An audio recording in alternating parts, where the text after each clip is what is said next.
شروع اللہ کے نام سے جو نہایت مہربان اور بے حد رحم والا ہے۔ سورہ میں کفار کے دین اور ان کے معبودوں سے قطعی لا تعلقی کا اعلان کر دیا گیا کہ دین کفر اور دین اسلام ایک دوسرے سے بالکل الگ ہیں۔ تمام مسلمانوں کو قیامت تک کے لیے یہ تعلیم دے دی گئی کہ ان کو دین کفر سے قولاً اور عملاً برات کا اظہار کرنا چاہیے اور بلا روح رایت کہہ دینا چاہیے کہ دین کے معاملے میں وہ کافروں سے کسی قسم کی مصالحت نہیں کر سکتے۔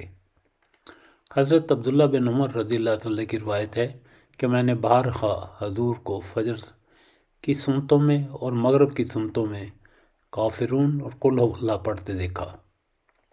حضرت خباب رضی اللہ تعالیٰ عنہ کہتے ہیں کہ نبی پاک صلی اللہ علیہ وسلم نے مجھ سے فرمایا کہ جب تم سونے کے لیے اپنے بستر پر لیٹو تو کافرون پڑھ لیا کرو۔ حضور صلی اللہ علیہ وسلم کا خود بھی یہی طریقہ تھا کہ آپ سونے کے لیے لیٹتے تو یہ سورت پڑھ لیا کرتے۔ کہہ دو کہ اے کافرو، میں ان کی عبادت نہیں کرتا جن کی عبادت تم کرتے ہو، اور نہ تم اس کی عبادت کرنے والے ہو جس کی عبادت میں کرتا ہوں، اور نہ میں ان کی عبادت کرنے والا ہوں جن کی عبادت تم نے کی ہے، اور نہ تم اس کی عبادت کرنے والے ہو جس کی عبادت میں کرتا ہوں۔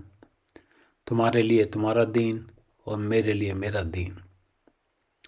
اللہ کے فضل و کرم سے سورہ کافرون کا ترجمہ اور ریکارڈنگ مکمل ہو گئی۔ شکر الحمدللہ رب العالمین۔